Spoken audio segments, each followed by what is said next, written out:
मैंने ट्यूनी के सुदूर पूर्व से लेके जी और हरिद्वार के बॉर्डर तक कांग्रेस को संगठित करने का काम किया था।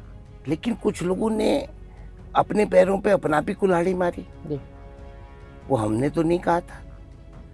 अब क्या कारण थे, क्यों सतपाल महाराज छोड़ के चले गए, क्यों विजय बहुगुणा जी अपने 9 साथियों के साथ चले गए, मनन कीजिए, चिंतन कीजिए। जी किसी का लिहाज ही करना बंद कर दिया, ना छोटे का, ना बड़े का, ना वरिष्ठ का। जी 6-6 महीने साल भर से शीर्ष नेतृत्व से अपॉइंटमेंट मांगे, कोई देने को तैयार नहीं। हरीश रावत जी ने जो उस समय अपने लड़के को यहाँ टिकट दिलाया था, तो मुझे मन में प्रसन्नता नहीं थी। मैं धामी से क्यों प्रभावित हुआ, मैंने देखा कि उस नौजवान में क्षमता है। नमस्कार, मैं हूं अनूप वाजपेयी और आप मेरे साथ देख रहे हैं शतरंज, सियासत के रंग, सियासत के संग।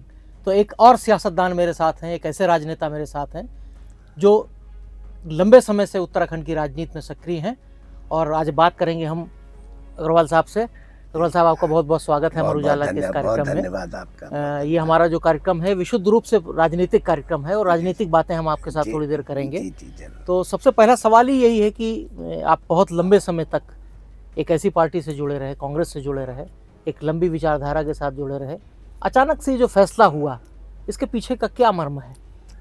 देखिए वाजपेयी जी, मैंने सन 68 में कांग्रेस को ज्वाइन किया था जी और 55 साल लगभग मैं कांग्रेस में रहा।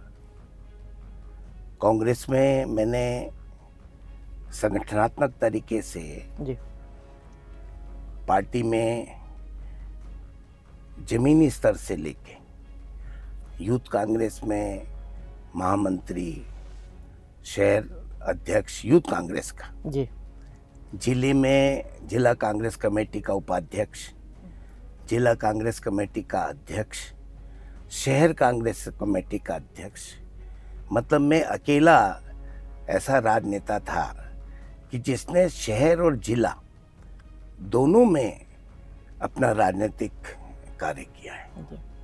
जो भी मेरा योगदान हो सकता था, मैंने ट्यूनी के सुदूर पूर्व से लेके जी और हरिद्वार के बॉर्डर तक कांग्रेस को संगठित करने का काम किया था। बहुत मेहनत की थी। कांग्रेस का पहले भी बड़ा बुरा समय आया था।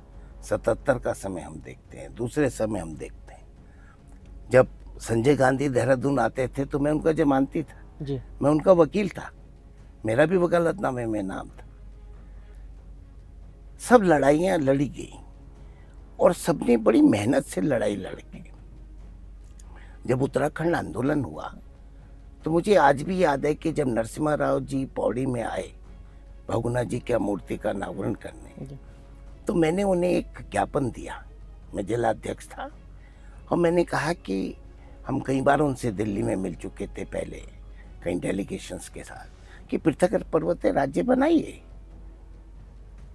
तो कुछ लोग, मैं कहना नहीं चाहता, मैं नाम भी नहीं लेना चाहता, हंस रहे थे कि देखिए अपनी पब्लिसिटी के लिए ये जो है व्यक्ति ज्ञापन दे रहा है। और सौभाग्य से वो ज्ञापन घात संस्था जो है उसकी किताब में छपा हुआ है जी तो जब मैं उसको देखता हूँ तो मुझे लगता है कि यार वाकई। और जो हमने बड़े बड़े प्रदर्शन के, मसूरी गोली कांड पे जो भी हम कर सकते थे, जब मुजफ्फरनगर कांड हुआ तो मैं सुबह कोई वहाँ, जैसी मुझे मालूम चला मैं वहाँ पहुँचा। लेकिन हमने कभी ये चाहत नहीं की कि हमें आंदोलनकारी का कोई सर्टिफिकेट मिल जाए। बार एसोसिएशन में रहते हुए मैं लगभग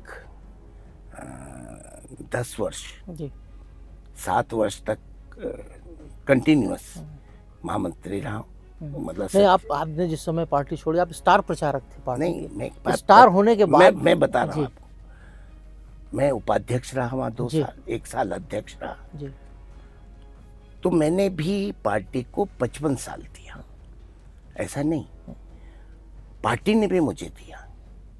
मुझे पार्टी में, संगठन में जगह दी। मुझे पार्टी ने 93 में चुनाव लड़ाया, 96 में चुनाव लड़ाया, तब उत्तर प्रदेश था। बहुत सारे लोग नहीं चाहते थे मैं जी। चुनाव लड़ूं, लेकिन फिर भी पार्टी के शीर्ष नेतृत्व ने मुझ में विश्वास करके चुनाव लड़ा। जी। मेरा कांग्रेस से मोह क्यों भंग हुआ, ये आपका एक मूल सवाल। जी प्रश्न है। जी देखिए, हर व्यक्ति के अंदर एक भाव होता है, सीनियोरिटी का भाव भी होता है, जी अपनी क्षमता का भाव भी होता है। 16 में जब कांग्रेस का डिवीजन हुआ, हम तो साथ में थे कांग्रेस के, हमने सारा, मैं विधि मंत्री था, बहुत सारी लड़ाई में हमने भी साथ दिया। लेकिन कुछ लोगों ने अपने पैरों पे अपना भी कुल्हाड़ी मारी। जी वो हमने तो नहीं कहा था। कांग्रेस में क्यों डिवीजन हुआ, इस पे मंथन और विचार की जरूरत है। जी यदि कांग्रेस का डिवीजन नहीं होता तो कुछ और बात होती। डिवीजन हुआ, अब क्या कारण थे, क्यों सतपाल महाराज छोड़ के चले गए, क्यों विजय बहुगुणा जी अपने 9 साथियों के साथ चले गए, मनन कीजिए, चिंतन कीजिए। जी लेकिन उसके बावजूद हमने 17 का चुनाव देखा, जी हमने 22 का चुनाव देखा, और हमने देखा कि किस तरह से जनता हमसे विमुख हुई। नेतृत्व देने वाले लोग थे अपनी अपनी जगह पर। जी उसके बावजूद भी 2022 से लेकर 2024 तक हम कांग्रेस के साथ बने रहे। जी लेकिन कई जगह पर मुझको व्यक्तिगत तौर पे ये लगा कि कुछ लोगों ने पार्टी में अपने परिवार का कब्जा कर लिया, और वो पारिवारिक पार्टी हो गई है, खास करके उत्तराखंड में। जी अब जब पारिवारिक पार्टी हो गई तो उन्होंने किसी का लिहाजी करना बंद कर दिया, ना छोटे का, ना बड़े का, ना वरिष्ठ का। जी जो चाहे जिसको कहे, जो चाहे जिसके साथ वो करें। अब आप देखिए कि 2 पक्ष होते हैं। एक पक्ष तो था पार्टी का, जिससे मैं विचलित हुआ। दूसरा पक्ष ये था कि मैं ये महसूस कर रहा था कि जो कांग्रेस का नेतृत्व मैंने देखा है, जिस कांग्रेस नेतृत्व के साथ मैं 55 साल रहा हूं, लेकिन जो मैंने देखा नेतृत्व का ह्रास हो गया। नेतृत्व नहीं है। 6-6 महीने, साल भर से शीर्ष नेतृत्व से अपॉइंटमेंट मांगे, कोई देने को तैयार नहीं, कोई बात करने को तैयार नहीं, कोई सुनने को तैयार नहीं। अरे, आपकी अपनी व्यथा भी हो सकती है, आप अपना सुझाव भी दे सकते हैं, कोई सुनने को तैयार नहीं। तो मुझे लगा कि अब पार्टी के अंदर शायद लोगों को, जो कर्मठ लोग हैं, उनकी आवश्यकता नहीं रहेगी। दूसरी तरफ जब मैंने देखा, आश्चर्यजनक रूप से मोदी जी का व्यक्तित्व मैंने देखा, और मैं आपको 2 घटनाएं अपने साथ की बताता हूँ। मैं मंत्री था उत्तराखंड सरकार में, मुझे प्रोटोकॉल की जिम्मेदारी दी गई, minister in waiting. Modi ji आए, एयरपोर्ट पे मैंने उन्हें रिसीव किया, गुलदस्ता दिया, चले गए। कुछ दिन बाद वो पुनः आए, पुनः मुझे उसी जिम्मेदारी को दिया गया शासन की ओर से। जब मैंने उन्हें गुलदस्ता दिया तो वाजपेयी जी, एक आश्चर्यजनक घटना हुई। वो मेरे पास रुके और कहने के अब की बार भी आप ही।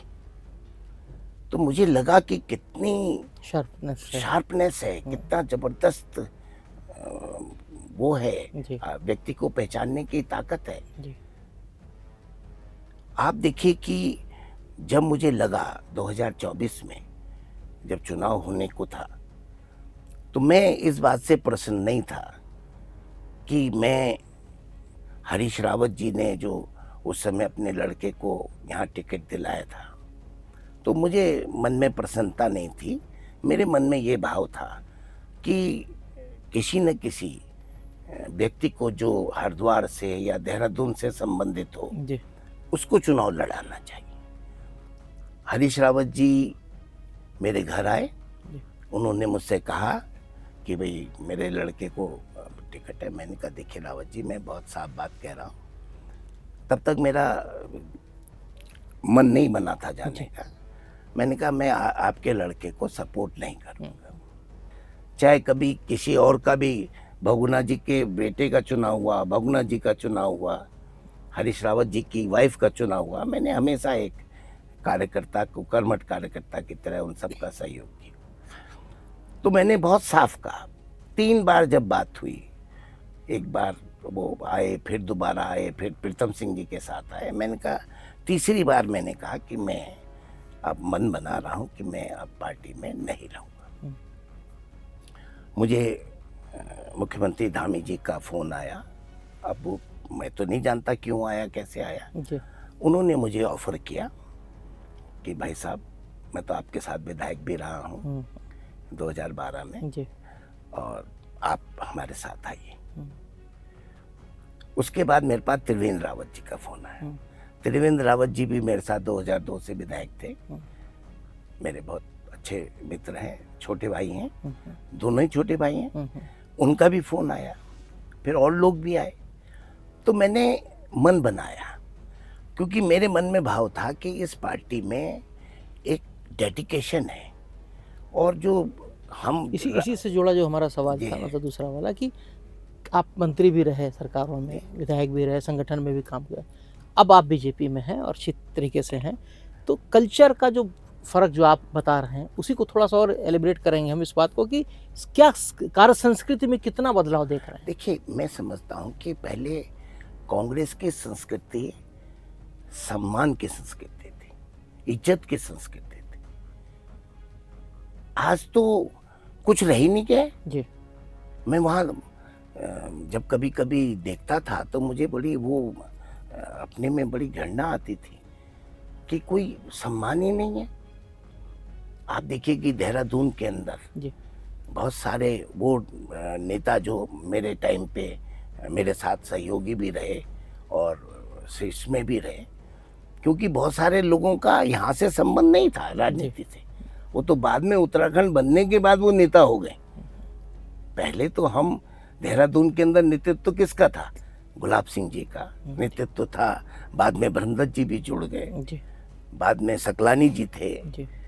देहरादून शहर में भाई हीरा सिंह बिष्ट मेरे साथ शहर अध्यक्ष रहे, मैं जिला अध्यक्ष रहा।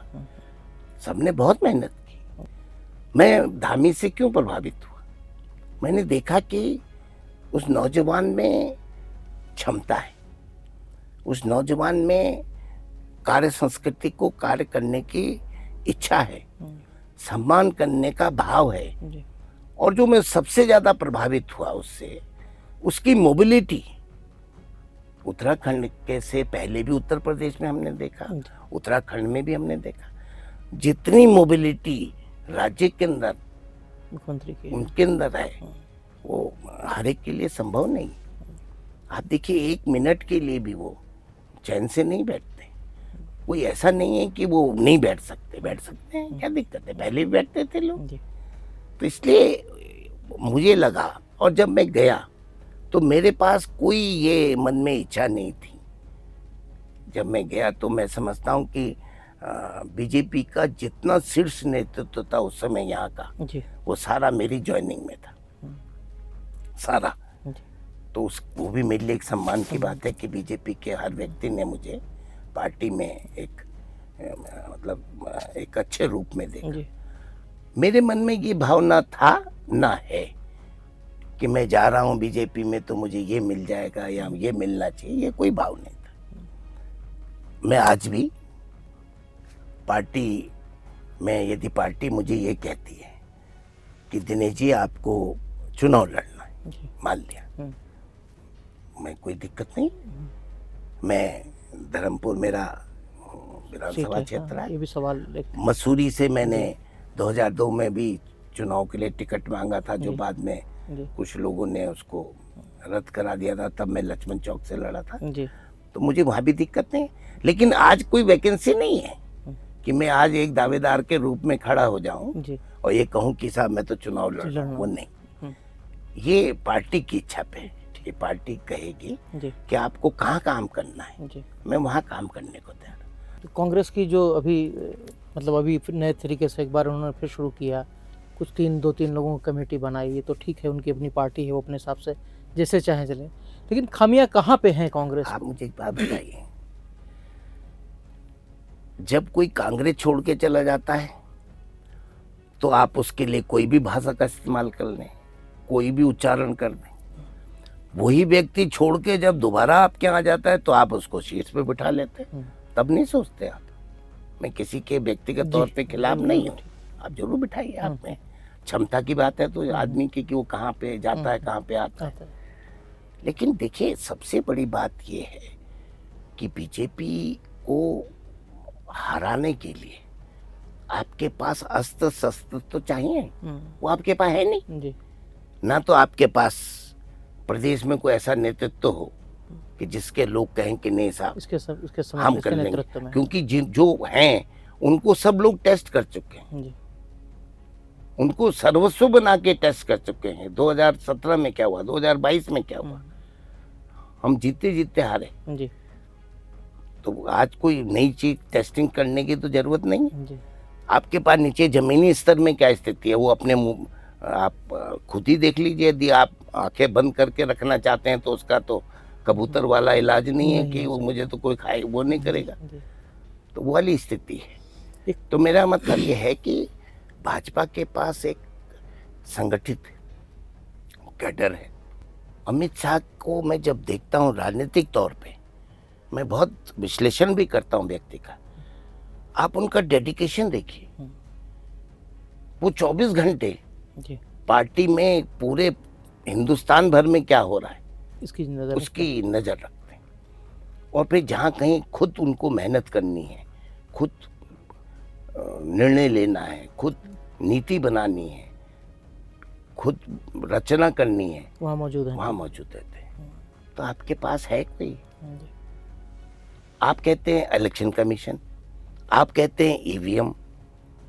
बड़े भाई, जब आप केरला में जीतते हो तो तब इलेक्शन कमीशन कुछ नहीं होता, तब ईवीएम कुछ नहीं होती।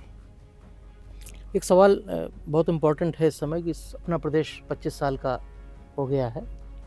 तो इस प्रदेश में आप चूँकि बहुत सीनियर रहे, आपने कई पीढ़ियों को, अपने पहले वाली पीढ़ी को भी देखा, अपनी पीढ़ी को भी देखा, और अब नई जनरेशन जो आ रही है राजनीति में उसको भी देख रहे हैं।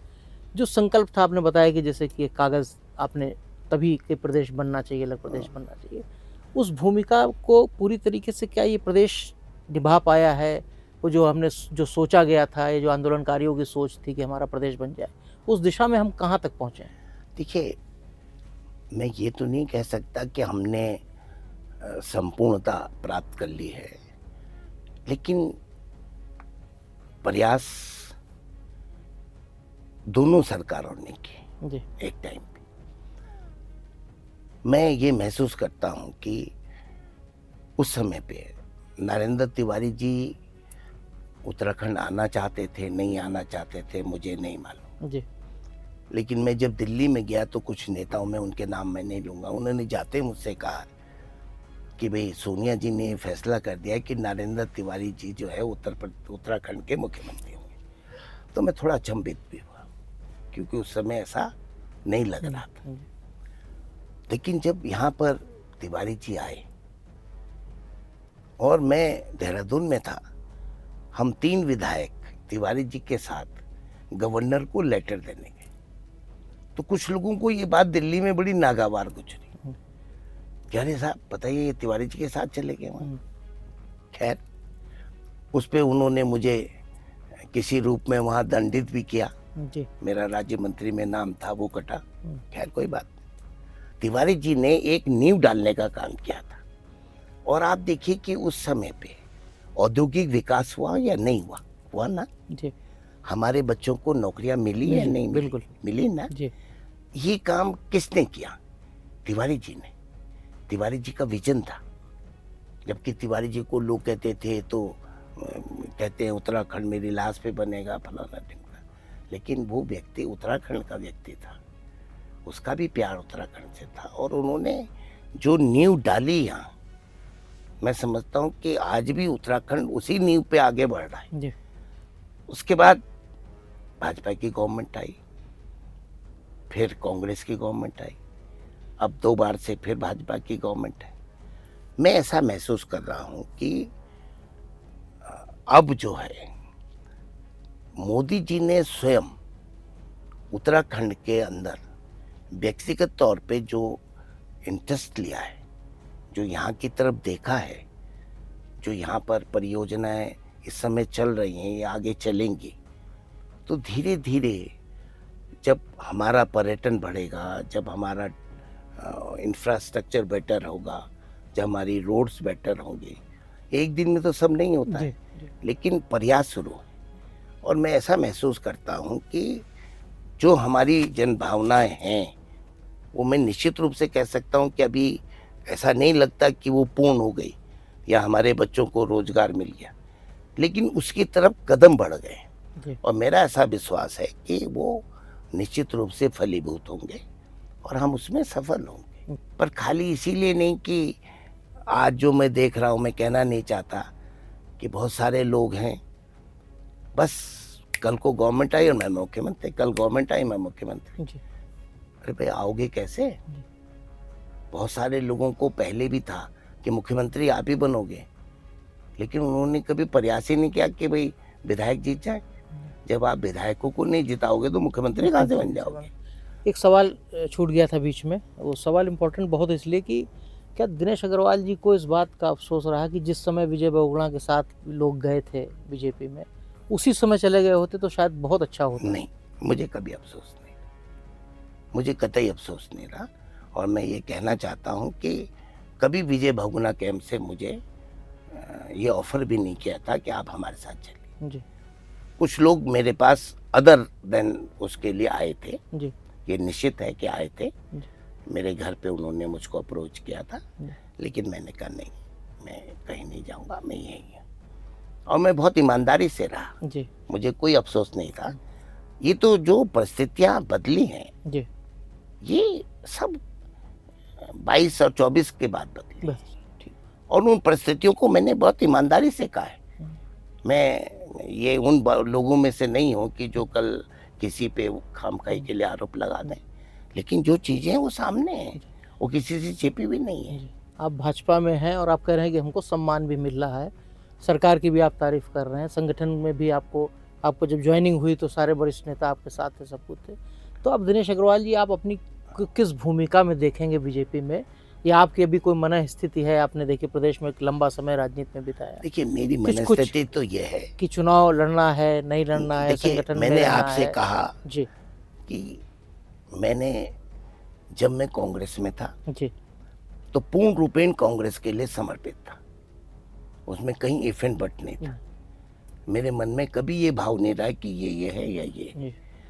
आज मैं भाजपा में हूँ तो मेरे मन में आज पूर्ण भाव ये है कि मैं भारतीय जनता पार्टी की बहबूदी के लिए और जनमानस की बहबूदी के लिए पार्टी में रह के कार्य करूं। ठीक, जो सुझाव, जो मेरे से कार्य हो सकता है लोगों की बेहतरी के लिए, उत्तराखंड के जनमानस के लिए, उसको मैं कर सकूं। पार्टी जहां मुझे जो कार्य सौंपे वो मुझे पन्ना प्रमुख बनाए जी, न बनाए, मुझे उसमें भी कोई ऐतराज नहीं है।